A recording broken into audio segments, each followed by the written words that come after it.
Hello friends, आज आपण बघूयात घरच्या घरी मऊ लुसलुशीत बटाटे पोहे कसे बनवायचे। पहिल्यांदा कढई घेऊन त्यामध्ये तेल टाकून घ्या। नंतर शेंगदाणे मीडियम फ्लेमवरती खूप छान भाजून घ्या।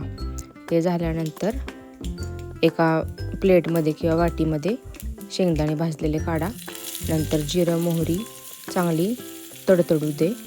त्यानंतर कांदा हिरवी मिरची घाला।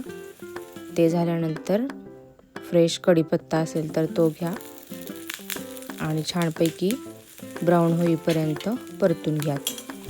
ते करत असतानाच मीठ टाकून घ्या।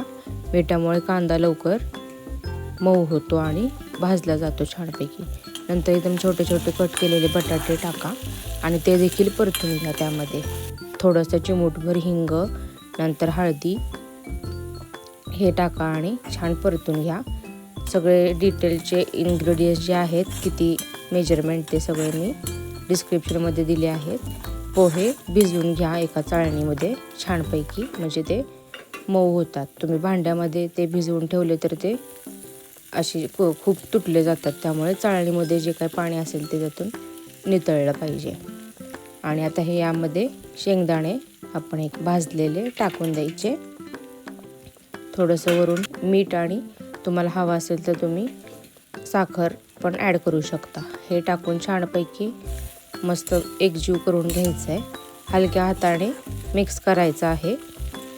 जर तुम्ही खूप फास्ट मिक्स केलं तर पोहे तुटतात। एकदम पोहे नाजूक असतात, आपण भिजवलेले आहेत त्यामुळे हलक्या हाताने सगळा आता जो आपण कांद्याचा वगैरे मसाला बनवला आहे तो मिक्स करून घ्यायचा, म्हणजे हळद पोह्यांना छानपैकी लागली जाईल।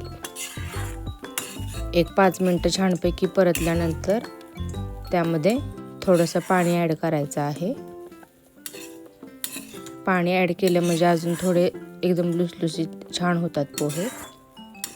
आणि हळदी पण सगळ्या पोह्यांना लागली जाते आणि आतून पण गरम पोहे होतात, नाहीतर बाहेरून फक्त गरम लागतात आणि खाताना एकदम थंड वाटतात। म्हणून पाणीचा थोडासा हपका मारायचा आणि एक 5 मिनटं त्याच्यावरती झाकण ठेवून वाफ येऊन द्यायची।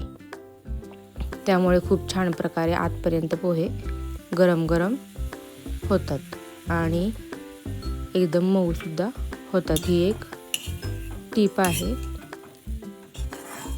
असे तुम्ही पोहे केले तर तुमचे पोहे कधीच फसणार नाहीत आणि एकदम टेस्टी पण लागतील। बटाटा टाकून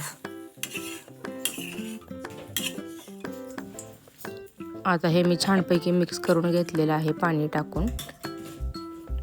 आता यामध्ये आपल्याला हिरवी कोथिंबीर टाकायची आहे। कोथिंबीर टाकून छानपैकी मिक्स करून घ्यायचं आहे आणि त्यावरती झाकण ठेवून द्या एक 5 ते 10 मिनिट। लक्ष द्या, कारण की जर जास्त वेळ जर तुम्ही झाकून ठेवलं तर खालून चिकटू शकतात पोहे।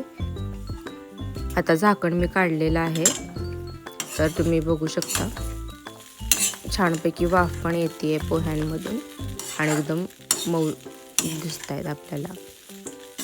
सगळ्या साईडनं पोह्याला हळद पण लागलेली आहे। आता फ्लेम बंद करून आपण मस्तपैकी एक प्लेटमध्ये गार्निश करूयात। हवं तर तुम्ही त्यावरती फरसाण, शेव किंवा दही टाकून खाऊ शकता। Thank you friends, bye bye.